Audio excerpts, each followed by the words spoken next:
Also in court today, an East Texas man accused of murdering 2 women. Troy Ryder was charged back in 2019 with capital murder of multiple people after Longview police found Perez and Kristy Perez dead inside a home.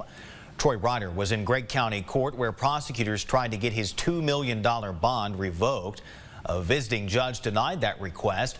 Meantime, Ryder's defense is arguing to have his bond reduced, claiming it's excessive.